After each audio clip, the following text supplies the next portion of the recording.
నేను అనిల్ గురించి చాలా మాట్లాడాలనుకుంటా, కానీ అక్కడ మాట్లాడాలనుకుంటా ఇక్కడికి వచ్చేసరికి మర్చిపోతా. అనిల్, ఫస్ట్ నేను థ్యాంక్స్ చెప్పాల్సింది ఎన్టీఆర్ సార్ గారికి. ఆయన లేకపోతే ఆ రోజు మేము పటాస్ అనే సినిమా చూడకపోతే అనిల్ మాకు ఈరోజు లేడు. ఆ రోజు సినిమా చూడడం, ఆ సినిమా చేయడం, ఆ రోజు మా కాంపౌండ్లోకి వచ్చిన అనిల్ని మేము బయటకు పోనివ్వడం లేదు. మేమంటే అంత ఇష్టమేమో, ఆయన కూడా పోవాలనుకోవడం లేదు. ఫస్ట్ ఆయనకు థ్యాంక్స్ చెప్పాలి. ఆయన లేకపోతే ఈరోజు యాజ్ అండ్ టుడే ఈరోజు మేము లేం. బికాస్ మాకు జరిగిన ప్రాబ్లంకి ఎప్పుడు అనేవాడు అనిల్ సినిమా షూటింగ్ జరుగుతున్నప్పుడల్లా, సార్ ఈ సినిమా మీ టోటల్ ప్రాబ్లం సాల్వ్ చేస్తుంది అని. పైన తదాస్తు దేవతలు అన్నారేమో, నిజమేమో, ఈరోజు నిజమైంది.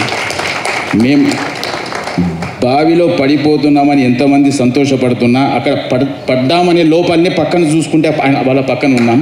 ఆ credit goes to only Anil. Thank you very much Anil.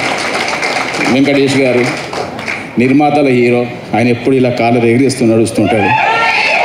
అది ఓన్లీ నిర్మాత సన్గా ఆయన ఎప్పుడు నిర్మాత క్షేమం కోరుకుంటాడు కాబట్టి ఇప్పటికైనా కాలర్ ఎగిరిస్తూనే ఉన్నాడు. Thank you sir, thank you very much.